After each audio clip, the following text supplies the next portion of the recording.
यहाँ hello everyone, welcome back to my YouTube channel. आज हम इस वीडियो में class 6 chapter 2 lines and angles के नेक्स्ट फिगर इट आउट को देखने वाले हैं। इसके पहले वाले वीडियो में मैंने आपको फर्स्ट और सेकंड फिगर इट आउट करवा दिया है। अगर वो वीडियो आपने नहीं देखा है तो उसका लिंक मैं आपको डिस्क्रिप्शन बॉक्स में दे दूंगी, वहां जाकर आप देख सकते हैं। तो चलो हम स्टार्ट करते हैं। Is it always easy to compare two angles? क्या हमेशा ईजी होता है एंगल को कंपेयर करना, टू एंगल को कंपेयर करना? Here are some angles, label each of the angles, how will you compare them? आपको क्या करना है, ये आपको एक एंगल गिवन है, आपको इनको लेबल करना है, ठीक है। देन उसके बाद बताना है किस तरीके से आप इसको क्या करेंगे, कंपेयर करेंगे, ठीक है। Draw a few more angle, और आपको और एंगल क्या करने हैं, ड्रॉ करने हैं। लेबल देम एंड कंपेयर, उनको लेबल करना है, देन उसके बाद उनको कंपेयर करना है कि कौन सा किससे बड़ा है, ठीक है। नेक्स्ट अगर हम देखें, comparing angles by super imposition, आपको क्या करना है, कंपेयर करना है एंगल को किससे, सुपर इम्पोजिशन। यहाँ पर कहने का मतलब यहाँ पर ये है कि जैसे मानिए कि ABC, ये आपको एक एंगल दिया है, ठीक है। PQR, ये एंगल गिवन है, आपने क्या करा है, एक के ऊपर एक इसको ओवरलैप कर दिया है। तो यहाँ पर आपको क्या दिखाई दे रहा है कि PQR तो ये हो गया PQR, देन ABC ये हो गया। तो Q जो वर्टेक्स है उसके ऊपर क्या आ रही है, B आ रहा है, ठीक है। B पॉइंट क्या कर रहा है, उसको ओवरलैप कर रहा है। तो यहाँ पर क्या कहा गया है, any two angles can be compare by placing them one over the others. हम टू एंगल्स को कैसे कंपेयर कर सकते हैं, एक के ऊपर एक रखकर, ठीक है, by super imposition. Super imposition से हम क्या कर सकते हैं, एंगल को कंपेयर कर सकते हैं। By super imposing the vertexes of the angle must overlap, ठीक है। जब हम ऐसा करेंगे तो जो वर्टेक्स होंगी वो क्या करेंगी, ओवरलैप करेंगी। जैसे कि अगर हम यहाँ देखें तो Q पर वर्टेक्स कौन सी आ रही है, P आ रही है, ठीक है। नेक्स्ट क्या कहा गया है, after super imposition it becomes clear which angle is smaller and which is larger. Imposition करने के बाद, सुपर इम्पोजिशन करने के बाद आपको क्लियर हो जाएगा कि कौन सा एंगल बड़ा है और कौन सा एंगल छोटा है, ठीक है। The picture shows the two angle super imposed, it is now clear that PQR is larger than ABC। आपको यहाँ पर क्लियर हो गया होगा कि PQR जो है वो बड़ा है किससे, ABC से, ठीक है। समझ में आया यहाँ तक? नेक्स्ट अगर हम बात करें तो नेक्स्ट आपको ये गिवन है इक्वल एंगल्स। क्या गिवन है, equal angles. Now consider angle AOB XOY in the figure which is greater. आपको यहाँ पर क्या बताना है, ये जो एंगल है AOB और XOY, कौन सा जो एंगल है, कौन सा जो फिगर है वो ग्रेटर है, बड़ा है।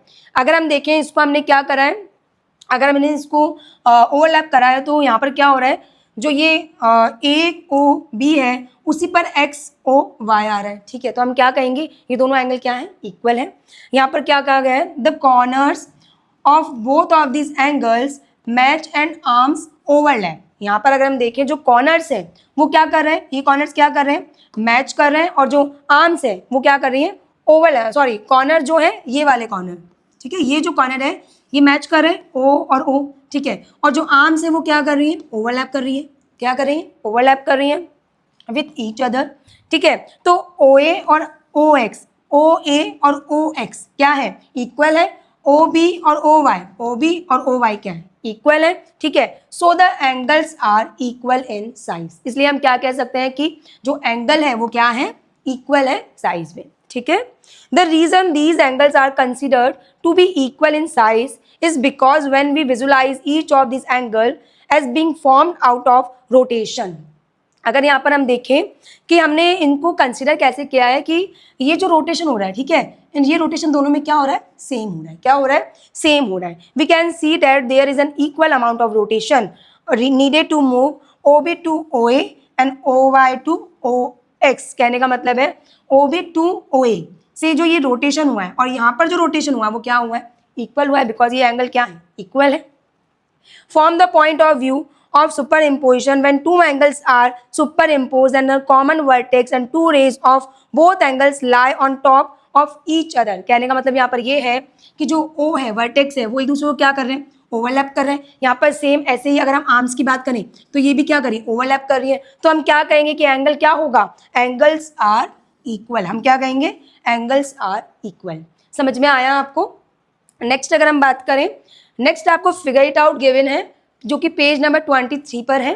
इसमें अगर हम फर्स्ट क्वेश्चन की बात करें तो फर्स्ट क्वेश्चन क्या दिया है, fold a rectangular sheet of paper then draw a line along the fold created। आपको क्या करना है, एक रेक्टेंगुलर शीट को फोल्ड करना है, देन जैसे आपने फोल्ड किया है उस पर ऐसे एक लाइन क्या कर देनी है, ड्रॉ कर देनी है, ठीक है। Then name the compare and angle form between the fold and the sides of paper, make different angles by folding a rectangular sheet of paper and compare the angles. आपको एंगल्स को क्या करना है, कंपेयर करने। अगर हम यहाँ पर बात करें तो जैसे यहाँ पर जो एंगल बन रहे हैं वो क्या बन रहे हैं, एक ये एंगल बन रहा है, ठीक है। मान लीजिए कि ये लाइन फॉर्म है, ठीक है, ये लाइन फॉर्म है, तो यहाँ पर ये एक एंगल बन रहा है, यहाँ पर ये एक बन रहा है, फिर उसके बाद यहाँ पर और यहाँ पर, ठीक है। Next, which is the largest and smallest angle you meet. आपने जो बनाया उसमें से कौन सा लार्जेस्ट है और कौन सा स्मॉलेस्ट है, ठीक है। यहाँ पर अगर हम देखें, जैसे मान लीजिए इसको मैंने नाम दे दिया A B C D और E और F, ठीक है।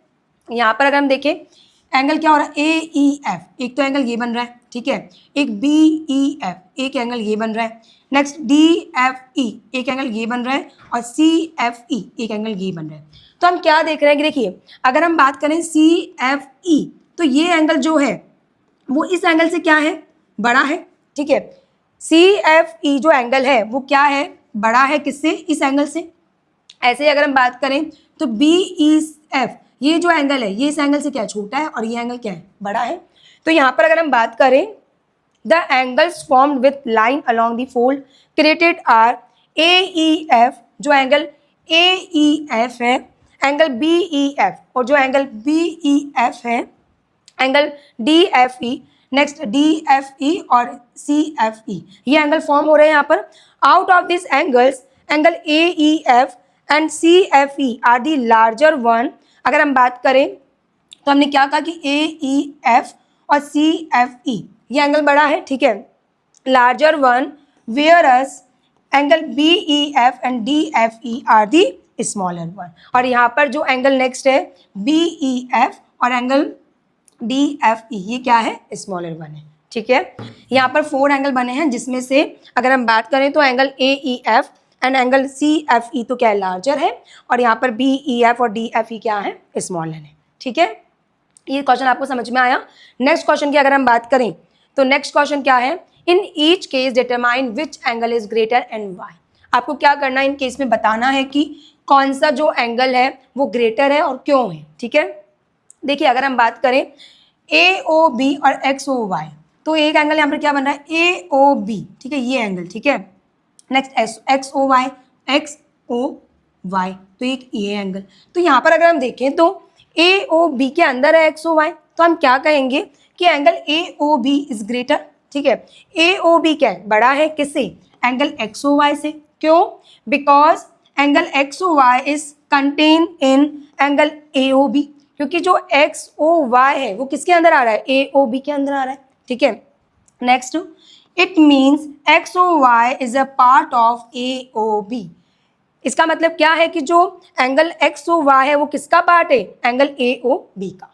समझ में आया। यहाँ पर हम ये कहेंगे कि जो XOY है वो AOB का ही एक पार्ट है, इसलिए हम कहेंगे कि एंगल AOB ग्रेटर है किससे, एंगल XOY से, ठीक है। नेक्स्ट अगर हम सेकंड की बात करें तो अगर हम कहें कि सेकंड में क्या है, सेकंड में है AOB, ठीक है, AOB ये वाला एंगल, ठीक है। नेक्स्ट XOB ये वाला एंगल। तो हम क्या कहेंगे कि सेम अगर हम कहें तो AOB क्या होगा, ग्रेटर होगा, क्योंकि इस AOB के अंदर ही क्या आ रहा है, ये XOB भी आ रहा है, ठीक है। तो AOB is greater XOB because XOB is contain AOB, it means angle XOB is a part of angle AOB। किसका पार्ट है ये, एंगल AOB का। समझ में आया। कहने का मतलब यहाँ पर ये है कि एंगल AOB जो है वो ग्रेटर होगा XOB से, बिकॉज XOB जो है वो AOB का ही एक पार्ट है। नेक्स्ट अगर हम बात करें XOB के बारे में, ठीक है, XOB, तो XOB कौन सा हो गया, एक ये एंगल हो गया XOB। नेक्स्ट XOC सेम हो गया, ठीक है, XOC। यहाँ पर बस क्या है, B और C डिफरेंट है। नेक्स्ट हम देखें तो यहाँ पर क्या कहा गया है कि एंगल XOB इक्वल है, क्या होगा, इक्वल होगा, एंगल XOB क्या होगा, XOC की इक्वल होगा, because both the angles are formed with the same rays, ठीक है। यहाँ पर हम देखें तो ये क्या हो रहा है, ये जो एंगल है दोनों सेम रे पे फॉर्म हो रहे हैं, यहाँ पर सेम रे पर क्या हो रहे हैं, फॉर्म हो रहे हैं, इसलिए हम क्या कहेंगे कि XOB एंगल XOC के क्या होगा, इक्वल होगा। समझ में आया आपको? Discuss with your friends on how you decided which one is greater. आपको ये अपने फ्रेंड से डिस्कस करना है कि विच वन इज ग्रेटर, ठीक है, जो कि मैं आपको बता चुकी हूँ, ठीक है। नेक्स्ट अगर हम बात करें थर्ड क्वेश्चन की, तो थर्ड क्वेश्चन क्या है, which angle is greater, XOY angle AOB, give reason. कहने का मतलब यहाँ पर ये है कि XOY इसमें से या फिर AOB इसमें से कौन सा एंगल जो है बड़ा है, आपको रीजन बताना है। तो यहाँ पर हम देखें तो XOY, जो XOY है वो बड़ा है, क्यों है, XOY is greater than angle AOB because XOY opens wider than angle AOB। ठीक है, यहाँ पर ये कह रहा है कि XOY जो है वो ज़्यादा ओपन हुआ है किससे, AOB के मुताबिक। ठीक है, यहाँ पर कहने का मतलब ये है कि XOY opens wider than AOB। ठीक है, XOY जो है वो एंगल बड़ा है AOB से, एंगल AOB से। ठीक है, समझ में आया आपको ये थर्ड क्वेश्चन? तो ये जो figure it out page number 23 पर हमको गिवन था, ये फिगर इट आउट कंप्लीट हो चुका है। नेक्स्ट वीडियो में हम नेक्स्ट फिगर इट आउट देखेंगे। आई होप आपको ये वीडियो पसंद आया होगा, तो प्लीज़ मेरे चैनल को लाइक शेयर सब्सक्राइब करें और अपने दोस्तों को शेयर करना ना भूलें। Thanks for watching this video.